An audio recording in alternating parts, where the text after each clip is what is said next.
The phone vibrated in my lap just as the pastor said, "Ashes to ashes, dust to dust." I shouldn't have looked. I should have kept my hands clasped tight like every other grieving widow. But grief has a way of making you cling to any sound, any movement, anything that might pull you out of the nightmare. I glanced down. One new message. From Robert, my husband, the man we were burying. "I'm still alive. Don't trust anyone, not even the children." My throat went dry. The phone almost slipped from my fingers. My knees trembled beneath my black dress as the casket was lowered into the ground. A shiver crawled up my spine despite the Georgia sun burning down on my shoulders. I wanted to scream, to ask how this could be.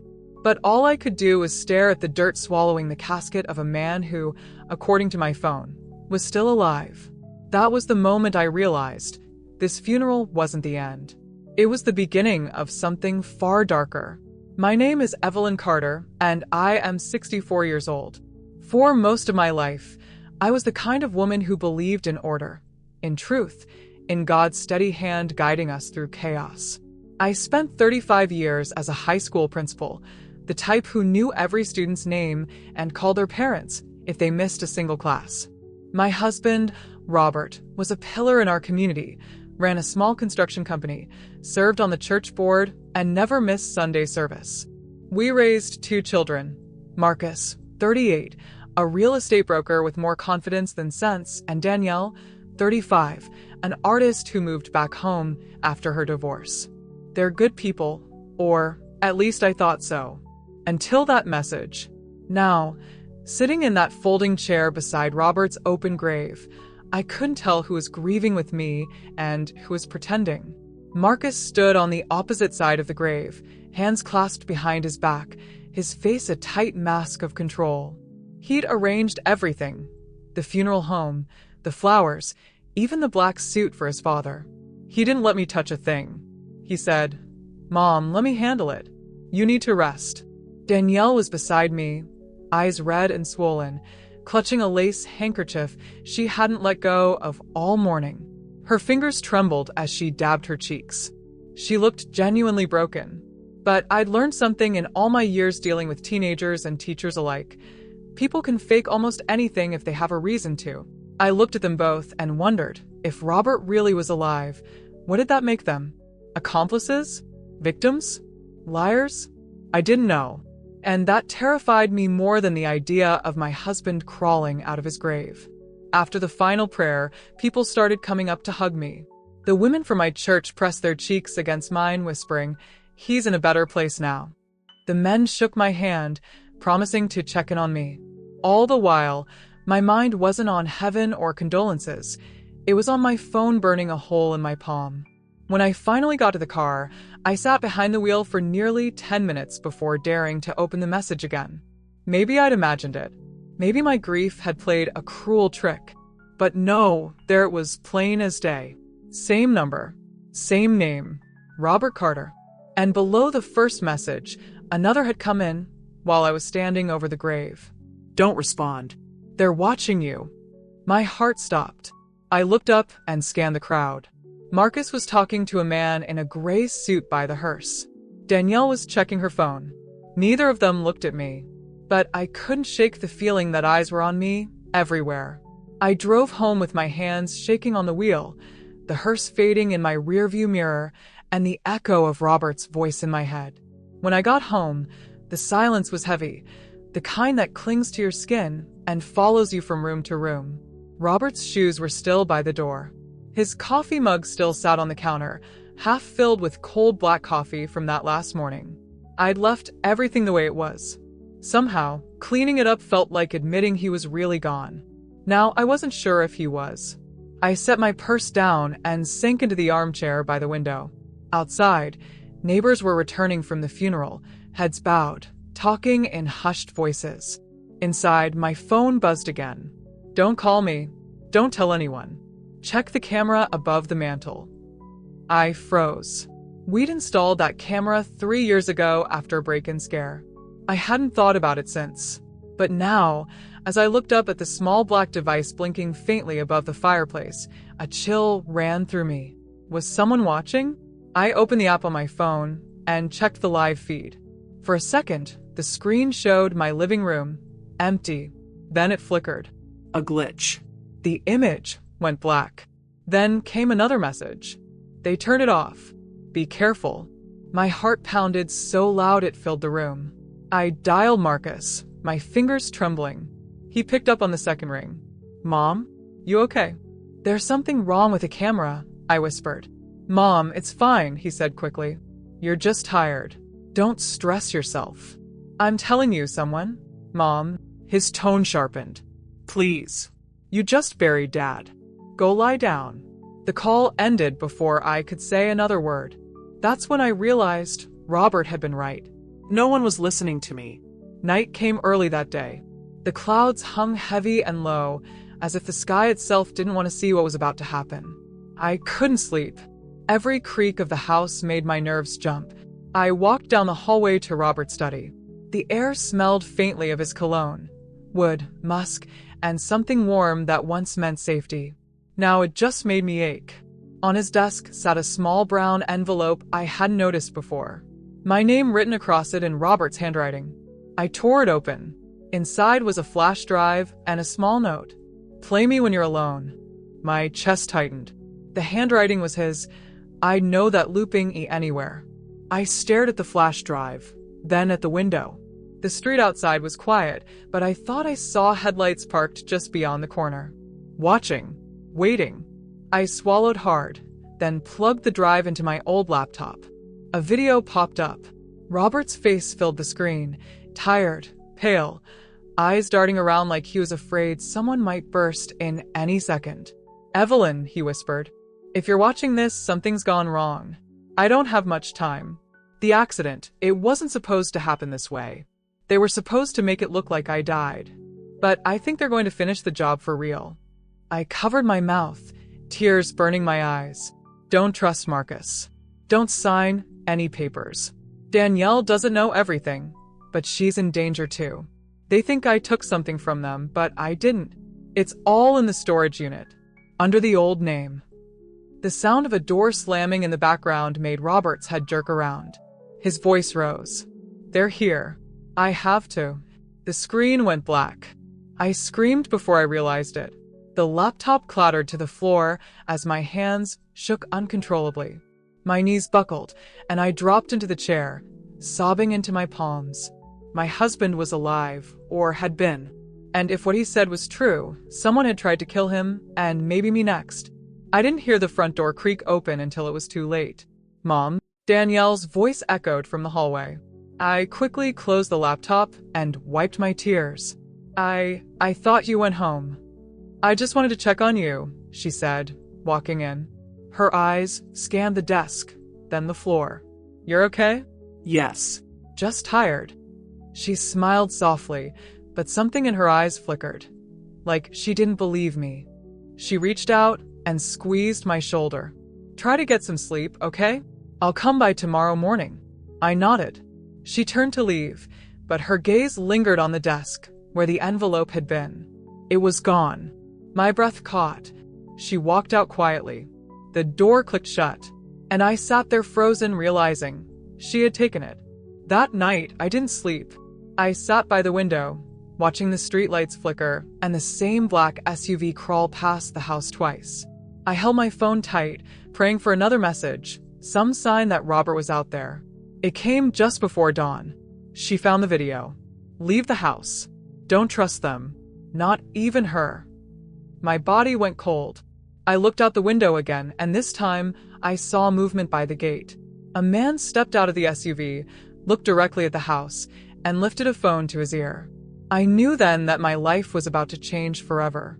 My husband wasn't dead, and whatever secret he died for or lived for was about to come for me next. If you've made it this far and this story's got you hooked, or maybe it reminds you of something you've seen or felt, don't forget to like, subscribe, and hit that bell icon so you don't miss the next chapter. And tell me in the comments where you're watching from. I love seeing how far these stories travel. I didn't leave the house that morning. I just sat by the window, the glow of dawn spilling pale light over the living room walls, watching shadows move like ghosts across the yard.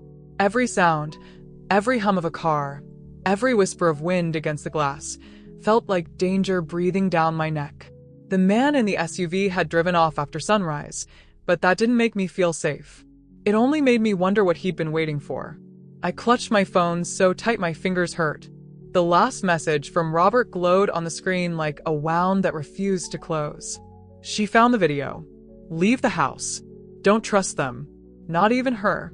My own daughter. I tried to tell myself it wasn't true. That grief had me seeing monsters in the people I loved most. But the envelope was gone. Danielle had taken it.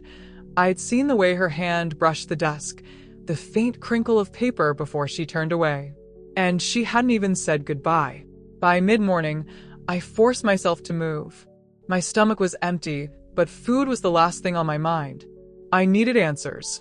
I needed to know if Robert was really out there, or if I was slowly losing my mind. I started in his study again. The scent of old paper and cedar filled the air, grounding me just enough to think. I opened every drawer, every cabinet. I flipped through his files, construction permits, old tax returns, letters from clients, but none of it explained why my husband would fake his death or warn me about our own children. Then, tucked between two folders, I found something odd, a small key taped to the inside of a folder marked Archives. No label, no note. Just a small brass key with the number 312 scratched on the side. I stared at it, my pulse quickening. Was it a clue? A key to what or where? Before I could think further, my phone buzzed again. They're close. Don't use your car. Check under the porch. My heart jumped into my throat. I hurried to the back door, pulling my shawl tight around me. The porch steps creaked beneath my weight as I crouched, my knees protesting the motion. Beneath the second step, wrapped in plastic, was a small burner phone and a folded map. Robert's handwriting again. A red X was marked over a storage facility near the old industrial area, not far from the church where we'd had the funeral. Next to it, 2 words, Unit 312. I nearly dropped the paper. The number on the key. I pressed my trembling hand to my mouth. Robert had hidden this. He'd planned this. He wanted me to find it. But if he was guiding me from the shadows, then someone else was watching too, because every time I moved, the world outside seemed to move with me. I packed a small bag, my wallet, phone, the key, a scarf, and Robert's wedding ring, which I'd kept in my pocket since the burial. Before I stepped outside, I turned off every light and closed every curtain. I looked around the house, the pictures on the walls, the couch where we'd spent Sunday afternoons watching old movies, the kitchen Robert used to fill with laughter and coffee smells, and for a second, I hesitated. If I walked out now, I wasn't sure I'd ever see this home again. But I couldn't stay. I slipped through the back gate, walking down the narrow alley behind the house. My heart pounded with every step. My old knees ached, but fear made me faster than I'd been in years. I didn't take the car. I walked 2 blocks before flagging a cab near the gas station. The driver, a young man with dreadlocks and tired eyes, glanced at me in the mirror. "You okay, ma'am? You look like you've seen a ghost." I forced a smile, just trying to find one. The drive took 20 minutes, though it felt like hours. The storage facility was quiet, surrounded by a chain-link fence and rows of numbered metal doors stretching into the distance. The guard at the gate barely looked up when I showed him my ID. Unit 312 was at the far end. The lock was dusty, untouched for weeks, maybe months. My hands shook as I slid the key in. The metal clicked. The door rolled up with a groan, revealing darkness inside. I hesitated at the threshold. The air smelled like oil and paper. I reached for the light chain and pulled. What I saw made my knees nearly give out. There were boxes, dozens of them, labeled with dates and numbers. On top of one stack lay Robert's old briefcase, the same one he used to take to work every day. I ran to it, heart racing, and flipped it open. Inside were documents, photographs, and flash drives. And right on top, a letter. "Evelyn, if you've made it here, it means I failed to keep you out of this. Don't trust Marcus. He's not the boy you remember. He got involved with the wrong people. They used him to get to me. I tried to expose them, and they staged my death. Danielle doesn't know everything. She thinks she's protecting me. Keep her safe if you can. But don't let her lead you back to them. My chest tightened. I sank to my knees on the cold concrete floor. My children. The babies I carried. The ones I sacrificed everything for. Marcus had always been ambitious, desperate to outshine his father. Danielle had always been tender, too trusting. Had greed swallowed one and guilt broken the other? Before I could think further, my phone buzzed again. You have 5 minutes. Leave now. I froze. My eyes darted to the entrance of the unit. Through the slats, I saw headlights sweep across the yard, slow, deliberate, searching. Panic flooded me. I grabbed the briefcase and stuffed the letter into my bag. Then I turned off the light and crouched behind the boxes. A car door slammed. Footsteps echoed. Check that one. A man's voice ordered. Deep, cold, unfamiliar. Another voice responded. Got it. The metal handle of my unit rattled. My heart stopped. I clamped a hand over my mouth to muffle my breathing. Then, just as the lock began to shift, another car engine roared nearby. The men cursed and backed away, shouting something I couldn't make out. I waited until their voices faded. Then, shaking, I slipped out through the emergency exit at the back of the lot. I didn't know where I was running to, only that I couldn't stop. By the time I reached the old train station 2 blocks away, my lungs were on fire. I collapsed onto a bench, clutching the briefcase. My whole body trembled, not just from fear, but from heartbreak. I opened the case again, flipping through the papers under the dim yellow streetlight. There were receipts, wiring records, and photographs of men I didn't recognize, all tied to Robert's company.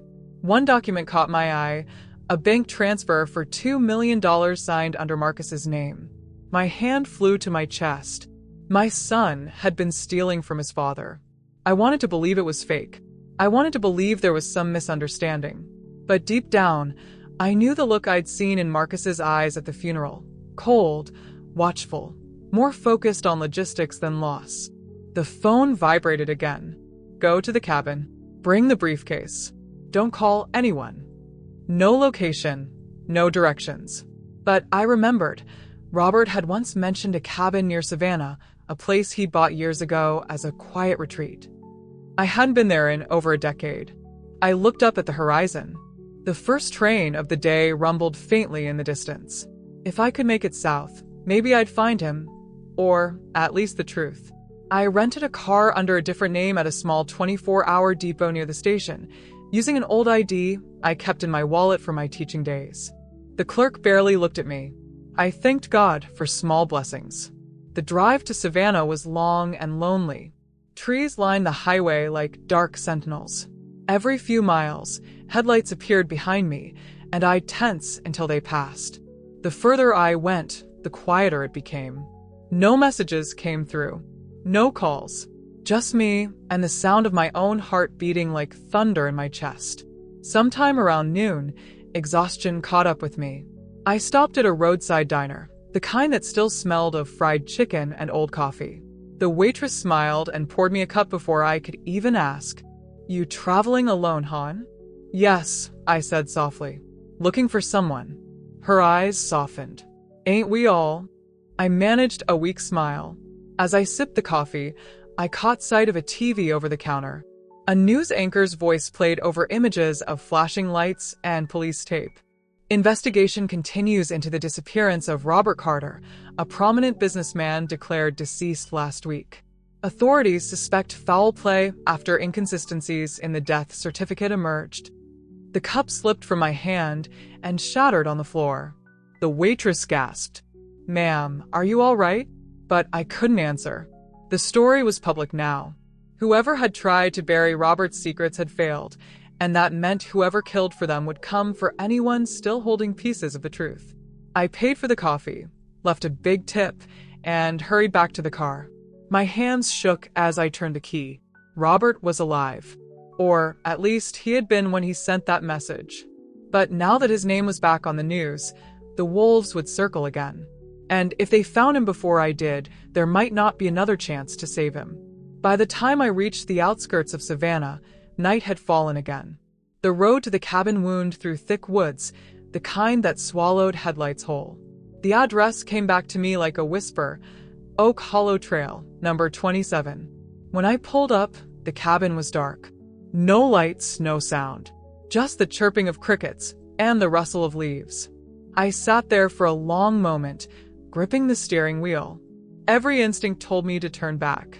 But love makes fools of us all. I stepped out of the car, clutching the briefcase. My shoes crunched over gravel. Halfway to the porch, a light flickered inside. Then a shadow moved past the window. I froze. My phone buzzed. One final message. You're close. Don't be afraid. It's me. My breath hitched.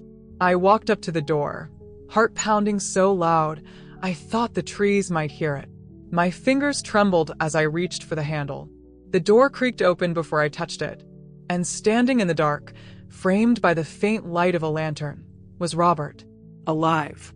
His eyes met mine, full of fear, guilt, and something I couldn't name. Evelyn, he whispered, you shouldn't have come. The night after I got that message, I didn't sleep.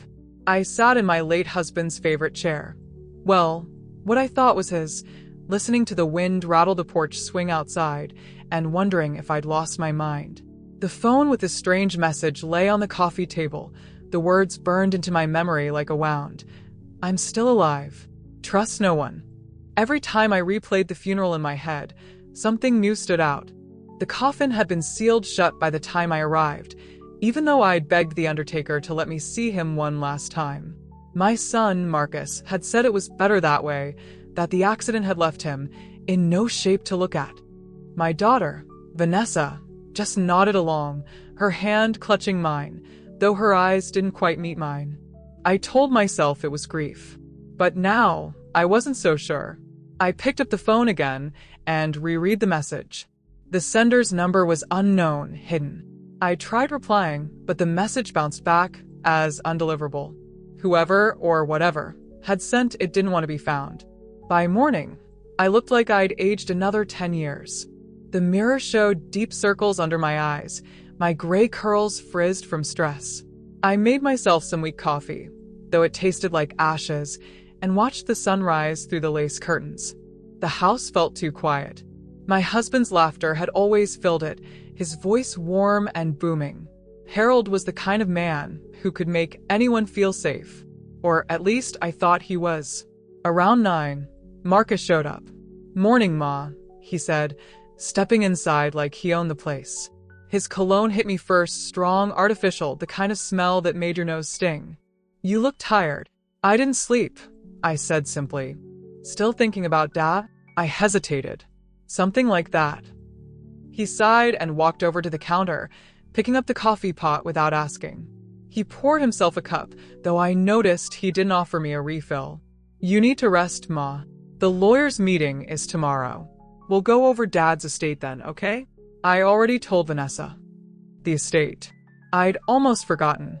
Harold had left behind a lot. A house, savings, stocks, and a life insurance policy big enough to make anyone look twice. I nodded slowly. "All right." Marcus smiled, but it didn't reach his eyes. He looked too calm for someone who'd just buried his father. "Good. I'll pick you up tomorrow at 10. He was almost at the door when I said, "Marcus?" "Yeah. Why didn't they let me see your father's body?" He froze for a second. Just 1 second. But I saw it, the flicker of something dark behind his face. Then he smiled again, too quickly. "You know how bad that crash was, Ma. It wasn't right to remember him like that." I stared at him, unblinking. "And the doctor's report? The one I asked for?" "They'll send it soon," he said, already halfway out the door. "Just try to stay calm, okay? You don't need to stress yourself." Then he left. I sat there for a long time, the sound of his car fading down the road. My hands trembled around my mug.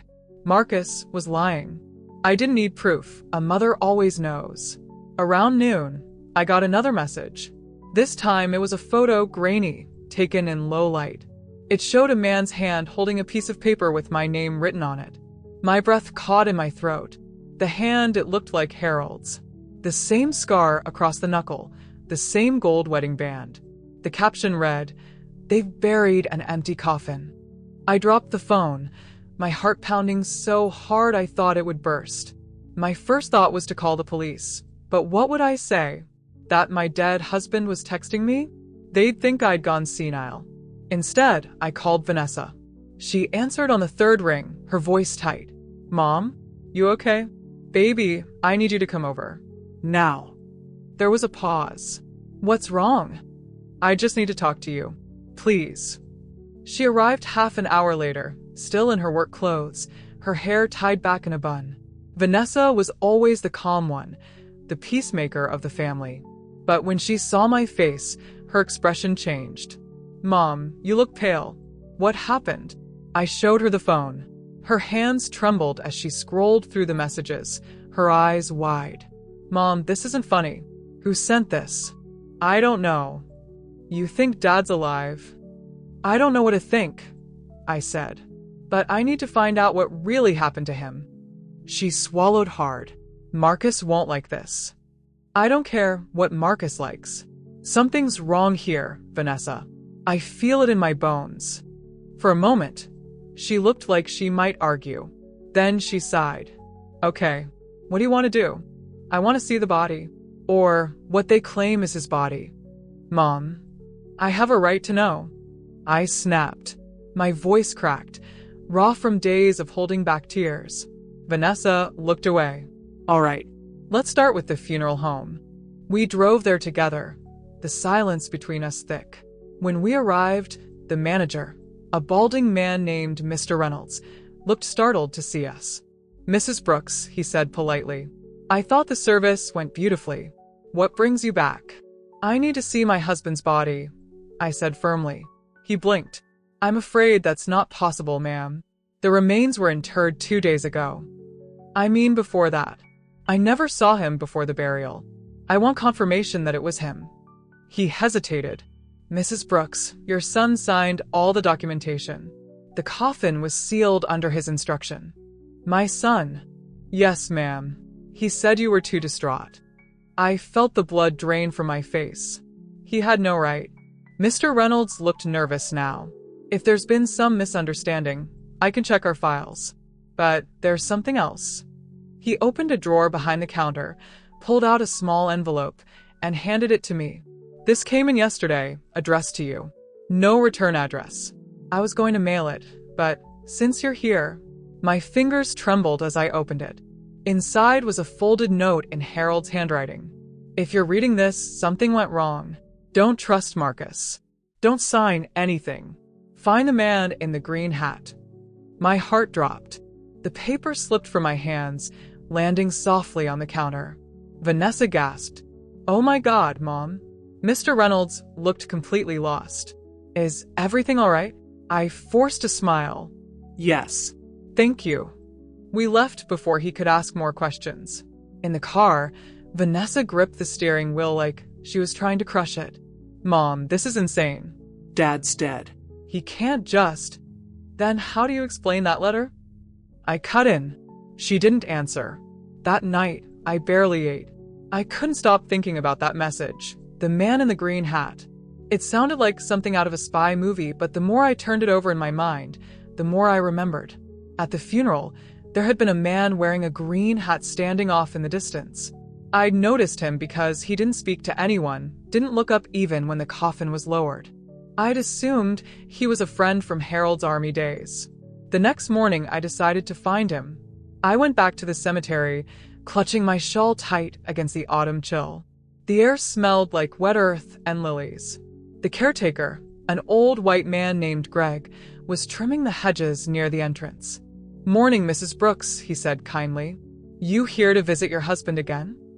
"Yes," I said. "Actually, I wanted to ask you something. Do you remember a man in a green hat at the funeral?" Greg frowned, thinking. "Green hat? Oh yeah, tall fella. Didn't say much. Left before everyone else. Drove an old blue truck, I think." "Did he say his name?" "No, ma'am. But he left this behind." Greg reached into his pocket and handed me a small metal pendant shaped like a cross. Found it by the grave the next morning. It was Harold's. I knew it instantly. His initials were engraved on the back. I staggered back, my knees almost giving out. Where did you say he went? Didn't say. But I remember he took the back road, Old Mill Road. Not many folks use it anymore. I thanked him and hurried back to my car, my pulse racing. I didn't know what I'd find on that road, but I had to go. By the time I reached the outskirts of town, the sun was already sinking low. The dirt road twisted through the woods, half covered in fallen leaves. Then, just as I was about to turn back, I saw it, an old blue truck parked behind an abandoned barn. I stepped out of my car, my heart hammering in my chest. "Hello," I called. "Is anyone there?" The barn door creaked open, and a figure stepped out. He was tall, wearing a green hat pulled low over his eyes. "Mrs. Brooks," he said quietly. I froze. "Who are you?" He took off the hat. And there, under the dim orange light of sunset, stood Harold, my husband. Alive. I gasped, stumbling backward. No. "No, this can't be." "It's me, Ruth," he said, his voice trembling. "I'm sorry. I had no choice." The ground seemed to tilt beneath me. My vision blurred with tears. "No choice. You let me bury an empty coffin. You let me think you were dead." He looked over his shoulder nervously. You don't understand. "They're watching. If they know I told you we're both dead." "Who, Harold? Who's watching?" He stepped closer, his face haunted. "Marcus." My whole body went cold. He grabbed my hand, his voice barely above a whisper. "They killed my partner and made it look like an accident. Marcus is mixed up in something dangerous, Ruth. Money laundering, fraud, the insurance, the stocks. I was going to expose him. That's why I had to disappear." Tears spilled down my face as his words sank in. My son, my own blood. Before I could speak, headlights appeared down the road. Harold's face went pale. "It's them," he hissed. "Run." And just like that, everything I thought I knew about my family shattered into dust. I don't remember running.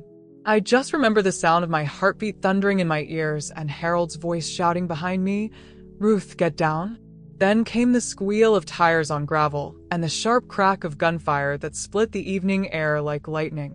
I hit the ground behind my car, gasping for breath, my hands trembling as dirt and shards of gravel bit into my palms. My old bones screamed in protest, but fear gave me strength I didn't know I had. Harold grabbed my arm, his breath ragged. "Stay low," he hissed, pulling me toward the trees that bordered the road. Another gunshot echoed, closer this time. My heart felt like it would burst out of my chest. I could barely think, barely breathe. I hadn't run like that since my 30s, but adrenaline made my legs move. We darted through the underbrush, the world spinning in streaks of darkness and headlights. Finally, when the gunfire stopped, Harold pushed me behind an old oak tree. His face was pale, sweat dripping down his temple. "Are you hurt?" I shook my head, clutching my chest. "What is happening, Harold?" Who are they? He looked around, scanning the trees. "People Marcus works for. I told you, he's in deep." Too deep.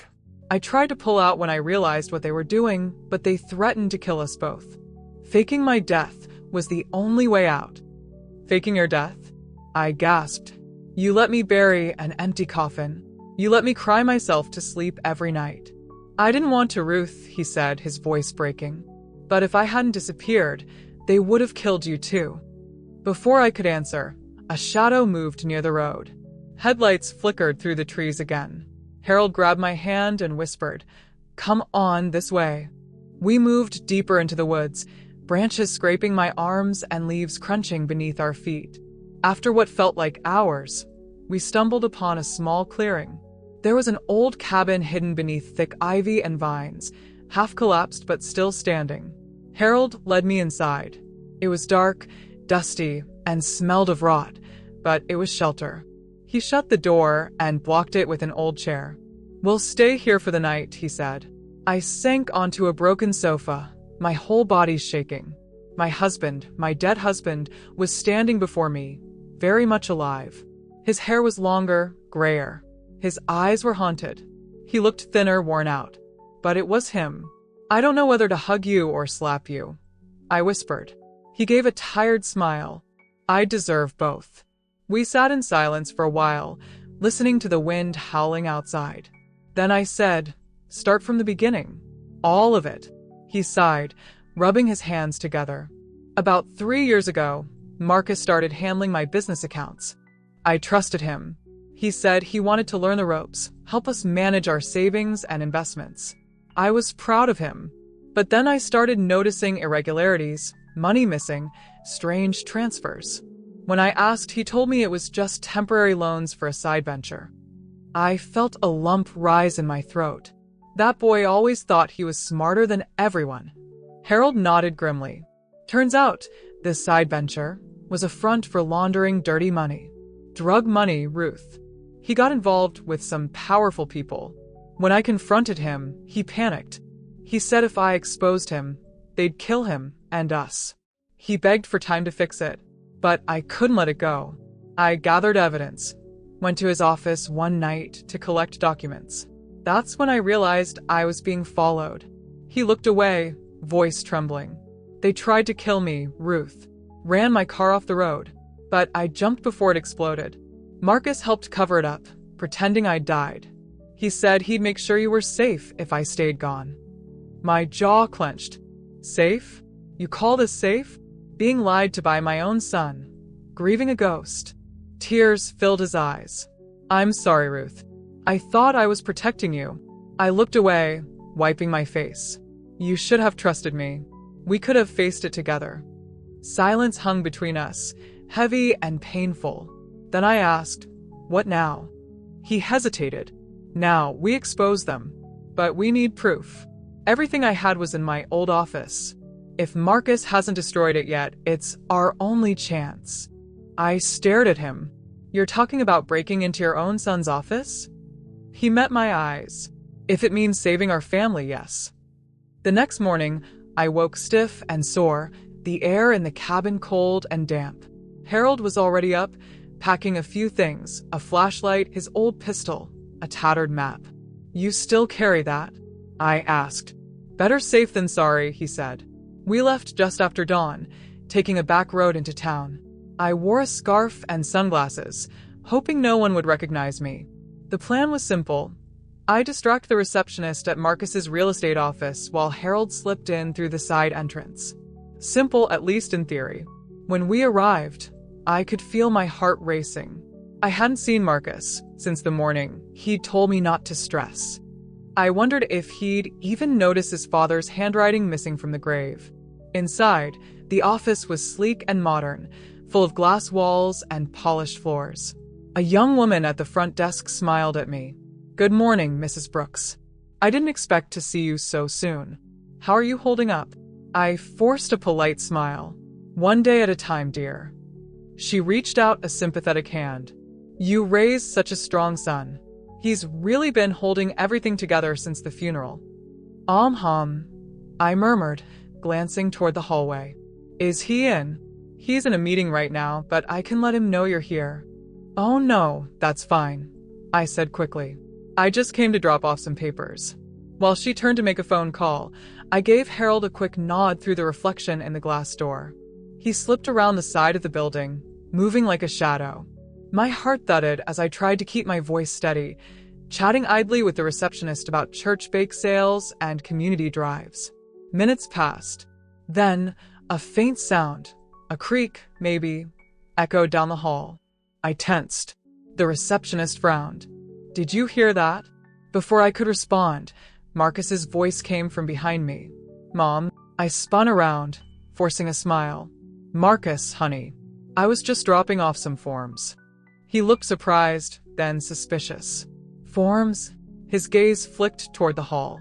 I followed his eyes and saw it, a shadow moving at the end of the corridor. Harold froze just before disappearing behind a door. Marcus's expression darkened. Mom, what are you doing here? My throat went dry. I told you. Just paperwork. He stepped closer, lowering his voice. What paperwork? You've been asking strange questions. About Dad. About the body. You're not getting ideas, are you? I tried to smile, but my voice shook. Ideas about what? About him being alive, he said sharply. You know that's impossible. Something in his tone sent chills down my spine. He was too defensive. Too prepared. The receptionist's phone rang, breaking the tension. Marcus glanced at her, then back at me. Wait here. He turned toward the hall. I knew he'd find Harold if I didn't act fast. My heart pounded as I grabbed his arm. Marcus, please, can we just talk? He yanked free. Stay out of this, Mom. I made a split-second decision. Marcus, he's here. He froze. What? Your father, I said, meeting his eyes. He's alive. He's been watching you. His face went pale, then twisted into something cold and unrecognizable. So you know. He started toward his office, and I followed, shouting, Harold, get out. Marcus stormed through the door, and there he was, Harold, standing beside an open file cabinet, holding a flash drive. Their eyes met. Son, Harold said quietly. Marcus's hand trembled as he reached into his jacket. You shouldn't have come back. Marcus, no. I screamed, throwing myself between them. Don't you dare. But it was too late. A loud crack echoed through the room as Harold lunged forward. The gun went off, shattering a glass frame behind me. Papers flew everywhere. I fell to the ground, ears ringing. When I looked up, Harold was bleeding from his arm, clutching the flash drive. Marcus was frozen, his face white with shock. Dad. Get out of my way, Harold hissed, pressing his hand against the wound. You're not my son anymore. Please, Marcus said, his voice breaking. You don't understand. They'll kill me if I don't deliver the money.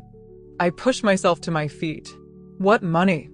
The insurance payout, Marcus cried. They made me fake Dad's death so they could collect. It was supposed to be simple, but he wouldn't stay gone. The truth hit me like a brick. The funeral, the sealed coffin, the sudden rush to handle the estate, it had all been about money. My son had sold his father's life for a payout. Marcus, I whispered, tears blurring my vision. You killed your own father for money? He looked at me, eyes hollow. I didn't kill him, Mom. I just didn't stop them. Before Harold could respond, sirens wailed outside. Someone must have called the police. Marcus dropped the gun and backed away, his face collapsing with fear. Run, Harold said to me. Go. I'm not leaving you again. He grabbed my shoulders, his grip firm despite the blood running down his sleeve. This time you have to. I shook my head, sobbing. Please. He smiled weakly. Tell them the truth, Ruth. Don't let him rewrite it. The door burst open. Police officers flooded in, shouting orders. Marcus hit the floor with his hands raised, tears streaming down his face. They dragged him out while medics rushed to Harold's side. I knelt beside him, holding his hand. It's over, I whispered. He smiled faintly. Not yet. But it will be. I kissed his forehead, crying silently as they lifted him onto the stretcher. As they carried him away, the office lights flickered, bright, sterile, almost blinding. My world had been turned upside down twice, but one thing was clear. I wasn't going to let Marcus's greed bury us again. Not this time. When I walked out into the daylight, the reporters were already gathering, shouting questions. But I didn't stop. I kept walking, clutching Harold's cross in my palm, and whispered to the wind, You came back to save me, Harold. Now I'll finish what you started. The hospital smelled of antiseptic and fear. That sharp, cold scent that never leaves your clothes no matter how much you wash them. I'd been sitting in the waiting room for hours, the fluorescent lights flickering above me, my fingers worrying Harold's cross like a rosary. Every few minutes, I'd look toward the double doors, waiting for a doctor to emerge. When he finally did, I shot to my feet, so fast my knees cracked. How is he? I asked, voice trembling. The doctor, a tall, tired-looking man, took off his glasses and sighed. Your husband is stable for now, Mrs. Brooks. The bullet went clean through his arm. He lost some blood, but we managed to stop it. He's lucky to be alive. I let out a shaky breath. Can I see him? He hesitated. He's sedated. But yes, a few minutes. I thanked him and followed him down the hall, my shoes squeaking on the polished floor. When I entered the room, Harold lay pale and still, tubes running from his arm to a bag of fluids. His chest rose and fell steadily, but his face looked hollow, drained. I pulled a chair close and sat down. "You stubborn fool," I whispered, brushing a curl of gray hair from his forehead. "You just couldn't stay dead, could you?" My laugh came out broken, half sob, half breath. For a long while, I just sat there listening to the beeping of the monitors, remembering our life together. The first house we bought, the years we spent building a family, the Sunday mornings when he'd make pancakes and hum off-key. I'd buried him once. I didn't think I could survive doing it again. Outside the window, the city lights blinked like restless eyes. I should have felt relief that the truth was coming to light, that Marcus was in custody, that Harold was alive.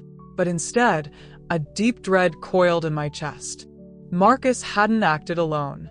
If those men he'd mentioned were real, they wouldn't stop just because the police had him. The door creaked open behind me, and I turned. It was Vanessa. She looked pale, her eyes red from crying. "Mom," she whispered.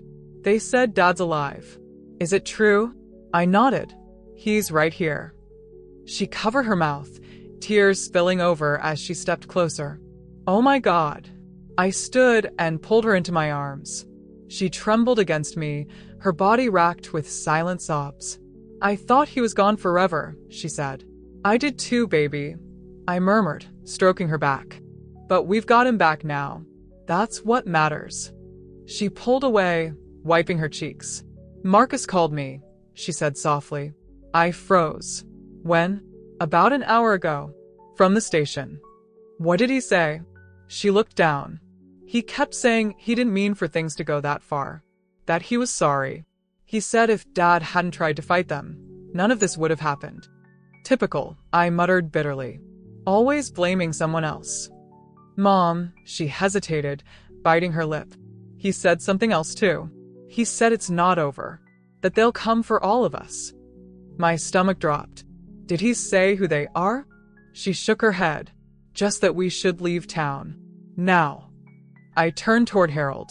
His face was still, but his fingers twitched faintly on the blanket. "We can't just run," I said. "If we do, they win. We have to finish this." Vanessa looked terrified. "Finish it? Mom, what are you talking about? You're 70 years old. I'm 69. I corrected sharply, though my voice shook. "And I'm not too old to protect my family." She stared at me for a long moment, then said quietly, "You sound just like Dad." I smiled faintly. Good. "Then maybe we've still got a chance." That night, I refused to leave the hospital. Vanessa went home to pack a bag, but I stayed. Around midnight, Harold stirred. His eyelids fluttered, and his voice came out hoarse. "Ruth?" I leaned forward quickly. "I'm here." He blinked at me, confusion giving way to relief. "You're safe." "I am," I said. "Thanks to you." "But, Harold," I lowered my voice. "Marcus said they'll come for us. We need to be ready." He swallowed hard. "They won't stop until they have the files." "What files?" "The full ledger," he said. "All the transactions, all the names.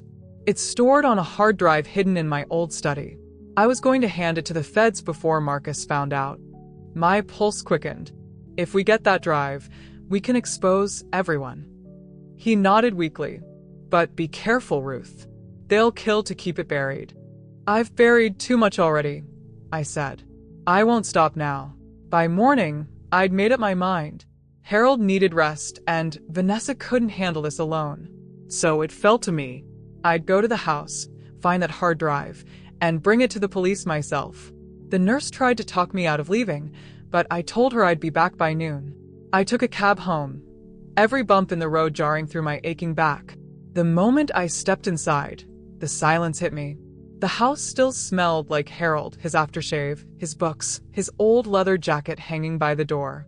I locked the door behind me and went straight to the study. The room was just as he'd left it, neat, orderly, dust covering the edges of framed photos and yellowed papers. I checked the desk drawers first. Nothing. Then behind the books, under the rug, even inside the vent. Still nothing.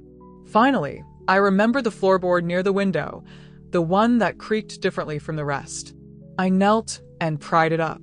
Beneath it was a small metal box, wrapped in a faded handkerchief.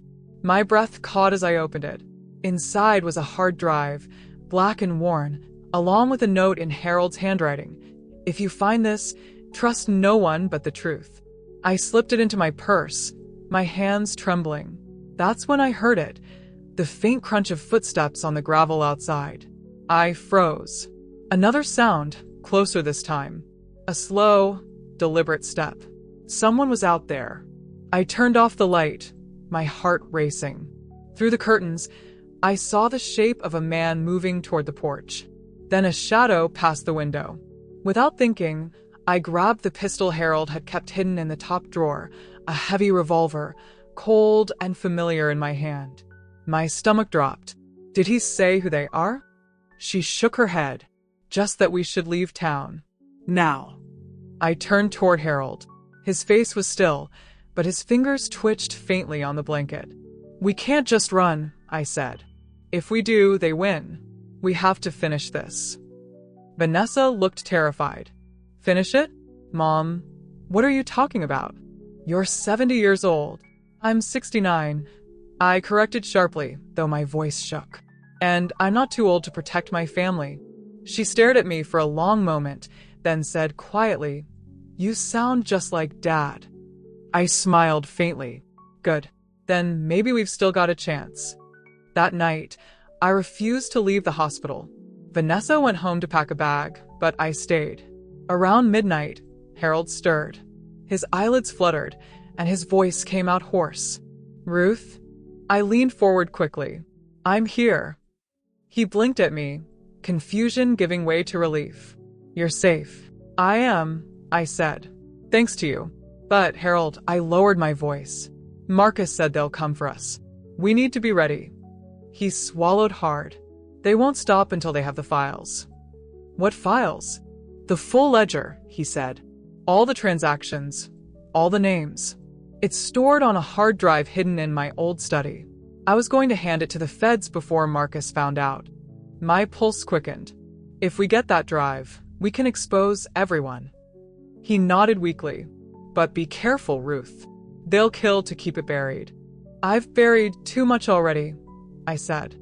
I won't stop now. By morning, I'd made up my mind. Harold needed rest, and Vanessa couldn't handle this alone. So it fell to me. I'd go to the house, find that hard drive, and bring it to the police myself. The nurse tried to talk me out of leaving, but I told her I'd be back by noon. I took a cab home, every bump in the road jarring through my aching back. The moment I stepped inside, the silence hit me. The house still smelled like Harold, his aftershave, his books, his old leather jacket hanging by the door. I locked the door behind me and went straight to the study. The room was just as he'd left it, neat, orderly, dust covering the edges of framed photos and yellowed papers. I checked the desk drawers first, nothing. Then behind the books, under the rug, even inside the vent. Still nothing. Finally, I remembered the floorboard near the window, the one that creaked differently from the rest. I knelt and pried it up. Beneath it was a small metal box, wrapped in a faded handkerchief. My breath caught as I opened it. Inside was a hard drive, black and worn, along with a note in Harold's handwriting. If you find this, trust no one but the truth. I slipped it into my purse, my hands trembling. That's when I heard it, the faint crunch of footsteps on the gravel outside. I froze. Another sound, closer this time. A slow, deliberate step. Someone was out there. I turned off the light, my heart racing. Through the curtains, I saw the shape of a man moving toward the porch. Then a shadow passed the window. Without thinking, I grabbed the pistol Harold had kept hidden in the top drawer, a heavy revolver, cold and familiar in my hand. The front doorknob rattled. I aimed at the door, my fingers shaking. Who's there? I called. No answer. Just the sound of the knob turning again. Then a calm voice. Mrs. Brooks. Please. I just want to talk. It wasn't Marcus. It was smoother, colder. "Who are you?" I demanded. "I'm a friend of your son's," he said. "He asked me to make sure you were safe." I almost laughed. My son wouldn't send a soul for me unless it came with a check. Silence. Then the man sighed. "Ma'am, I don't want to hurt you, but I need that drive." My pulse spiked. "You're not getting anything from me." There was a pause, then a soft click, the unmistakable sound of a gun being cocked. "Don't make this difficult," he said. I stepped back, gripping the revolver tight. "You take one step through that door," I warned, and I swear to God. Glass shattered behind me as the back window exploded inward. I ducked, the sound deafening. 2 men climbed through, dressed in black, faces covered. I fired. The gun kicked hard, but the shot went wild, splintering a picture frame on the wall. One of them lunged toward me, and I swung the gun like a hammer, catching him across the face. He fell back with a grunt. The other man grabbed my arm, trying to wrestle the gun away. "Let go, old lady," he hissed. I bit him. Hard. He yelped, and I slammed my knee into his stomach. He stumbled, and I fired again, this time hitting the floor near his feet. The noise was enough. Both of them bolted for the window, cursing as they ran. For a long moment, I just stood there, gasping for air, the gun shaking in my hand. My whole body trembled, but I was alive. I ran to the phone and dialed 911. "There's been a break-in," I said breathlessly. 2 men, armed. Within minutes, sirens wailed down the street. The police arrived, took my statement, and searched the house, but the men were gone. The officer, a young man barely older than my grandson, looked at me with something between admiration and disbelief. "Ma'am," he said, "you sure you don't want to stay somewhere else tonight?" I shook my head. No. "This is my home." He nodded slowly. "We'll keep an eye on the property, but if you see anything suspicious, call immediately." After they left, I sat on the couch, the gun still beside me, the hard drive clutched in my lap. My hands wouldn't stop shaking. I'd nearly killed a man. I'd nearly been killed myself. But all I could think about was Marcus. My son. The boy I'd held in my arms. The boy who used to bring me dandelions from the yard. What had he become? I needed answers. So, I went back to the hospital. When I walked into Marcus's room, 2 officers stood by the door. He looked up as I entered, his eyes red, his face pale. For the first time, he looked small. "Mom," he whispered, "you shouldn't be here." I set my purse on the table. "You sent them, didn't you?" He looked away. "I told them not to hurt you." My heart shattered. "You told them where I was." Tears filled his eyes. "They said they'd kill me if I didn't." "Please, Mom, I didn't know what else to do." I reached into my bag and pulled out the hard drive. His eyes widened in horror. "You're going to tell the police everything," I said quietly. "Every name, every account, every lie." He shook his head. "Mom, you don't understand these people." "I understand perfectly," I snapped. "You made your bed, Marcus. Now lie in it." The officer stepped forward, taking the drive. Marcus's lip trembled as he looked at me. "You're going to let them destroy me?" I felt tears burning my eyes. "No, Marcus. You destroyed yourself." I turned to leave, but his voice stopped me. "Mom, do you still love me?" I froze. The words cut deeper than any bullet ever could. I turned back, my vision blurred. "I'll always love you," I said softly, "but I'll never forgive you." When I stepped outside, the night air felt colder than ever. The flashing red and blue lights painted the hospital walls like ghosts of everything we'd lost. And for the first time in my life, I understood that love and grief could exist side by side, that sometimes the hardest thing a mother can do is choose the truth over her own child. I walked into the darkness, clutching Harold's cross, knowing this wasn't over. Not yet. The air in the cabin was heavy with the smell of smoke and rain. I could barely breathe, my heart hammering so hard I thought it might burst through my chest. When the door creaked open and that shadow stepped forward, my knees nearly gave way. For a second, I thought I was seeing a ghost. Maybe I'd finally lost my mind like Marcus said I was. But then I heard his voice. Low, hoarse, trembling. Evelyn, it's me. I froze. The flashlight in my trembling hand slipped, rolling across the wooden floor and casting a wild beam that landed on his face. And there he was, Robert, my husband, my dead husband. He looked thinner, older somehow, his beard overgrown and his eyes ringed with exhaustion. But that face, I knew it like I knew my own. For a long moment, neither of us moved. I stood rooted to the spot, afraid that if I blinked, he'd vanish like smoke.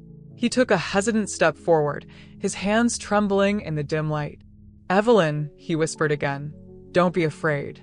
Please. I can explain. I wanted to speak, but all that came out was a choked sob. My legs finally gave out, and I fell to my knees on the creaky wooden floor. You're alive, I gasped, tears spilling down my cheeks. All this time, all this pain, and you're alive. He rushed toward me, kneeling too, his hands hovering like he was afraid to touch me. I never wanted this, he said quickly. I swear, Evelyn, I didn't plan for it to happen like this. But they were watching. They were listening. I had to disappear to keep you safe. I slapped him before I could stop myself. The sound echoed in the small cabin, sharp and angry. Safe, I shouted. You let me bury you, Robert. You let me cry over an empty coffin. You let me think my husband was dead. My voice cracked, the anger giving way to grief. You left me alone with them. He didn't fight back. He didn't even raise his voice. He just looked at me with eyes so full of regret it broke something in me. I know, he said softly, and if I could undo it, I would. But Marcus, he wasn't who he thought he was. I found out what he was doing with the company funds, Evelyn. The laundering, the shell accounts, he was working with dangerous men. They were using my name to move money, and when I confronted him, he panicked. He said if I talked, none of us would be safe. I stared at him, shaking my head in disbelief. You're saying our son, Marcus, did this? He nodded grimly. He hired someone to stage the crash. But Danielle, she found out at the last minute. She helped me get out. That's how I ended up here. He looked away, swallowing hard. I've been hiding ever since, watching from a distance, making sure you were safe. I staggered to my feet, pacing the small cabin as the truth clawed at my insides. The storm outside had turned violent. Thunder rolled across the sky, rattling the windows. Safe, I repeated bitterly. You call this safety? I've been losing my mind, Robert. I've been seeing things, hearing things. They made me doubt myself, and you. I pointed a shaking finger at him. You let it happen. He rose slowly, his shoulders slumped. If they thought you suspected anything, they would have killed you too. I had to make them believe I was gone for good. I needed time to gather proof, to expose them. He reached into his coat pocket and pulled out a small black notebook.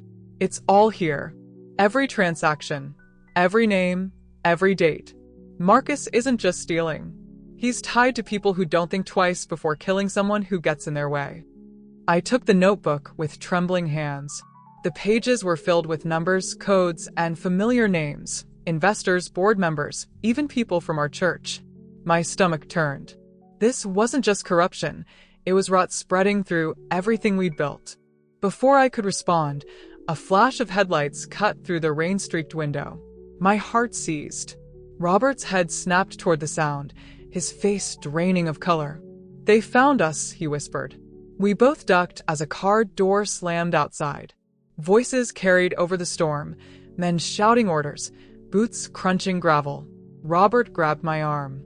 There's a trapdoor behind the stove. Go. Now. I'm not leaving you again, I said fiercely, tears blurring my vision. He cupped my face in his hands. You have to. If they take me, I can handle it. But if they take you, his voice broke. Evelyn, please. Before I could answer, the cabin door burst open. 3 men stormed in, their guns drawn. One of them was Marcus. Dad, he said flatly, stepping forward. His voice was cold, detached. I warned you not to dig. My scream tore out before I could stop it. Marcus, what are you doing? He didn't even look at me. His eyes were locked on Robert, full of something dark and hollow. "You ruined everything," he said. "You were supposed to stay dead." Robert stepped in front of me, shielding me with his body. "You don't have to do this, son," he said gently. "It's not too late." Marcus's hand trembled around the gun. For a moment, I saw a flicker of the boy he used to be, the boy who used to run to me after nightmares. But it was gone as quickly as it came. "Yes, it is," he said, and pulled the trigger. The shot echoed through the cabin. Robert staggered back, clutching his shoulder. I screamed, lunging toward him, but one of the other men grabbed me, dragging me away. Then, out of nowhere, flashing red and blue lights sliced through the rain outside. Police sirens wailed. The men panicked, shouting over each other. Marcus turned, shouting orders. But it was too late. Officers flooded the cabin, guns raised, voices commanding everyone to the ground. When the chaos cleared, Marcus was in handcuffs, shouting that it was all a mistake. Robert lay bleeding but alive, his hand reaching weakly for mine. I fell beside him, pressing my hand over his wound. "Stay with me," I whispered through tears. "Don't you dare leave me again." He gave me a faint, pained smile. "You're still bossy," he murmured. I laughed through the tears, clutching his hand as the paramedics took him away. Days later, in the hospital, I sat beside his bed as machines beeped softly.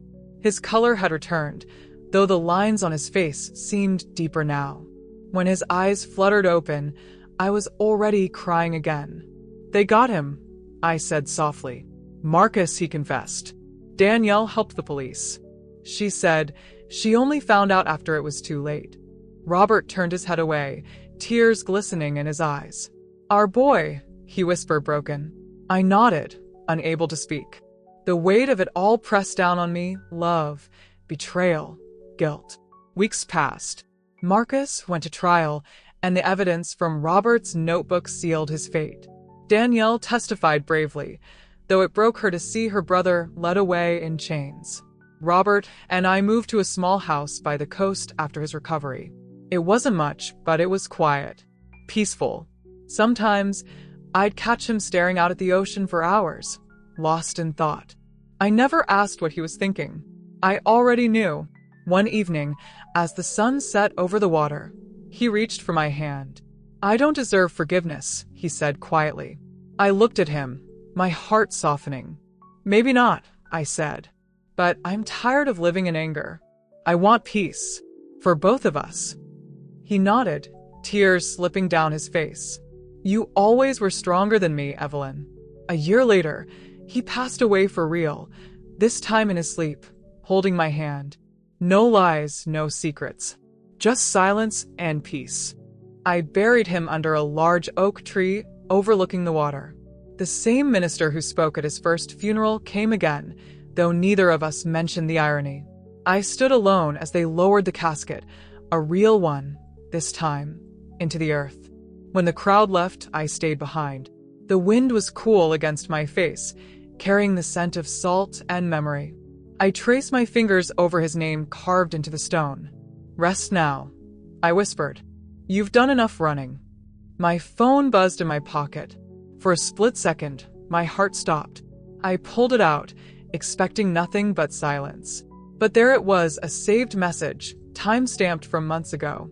"If anything happens to me again, don't trust anyone but yourself." I smiled faintly, tears blurring my vision. "I hear you," I murmured, pocketing the phone. "But this time, I think I finally can." As I turned to leave, the last rays of sunlight painted the grave in gold. And for the first time in years, I felt light enough to breathe. When I got home, I made tea, sat by the window, and watched the tide roll in. The past had taken everything from me, but it had also given me something back: strength, clarity, and the unshakable truth that love, even when broken, can still heal. My name is Evelyn Carter. I'm 64 years old. I've buried my husband twice, lost a son to greed, and found peace where I thought there was none.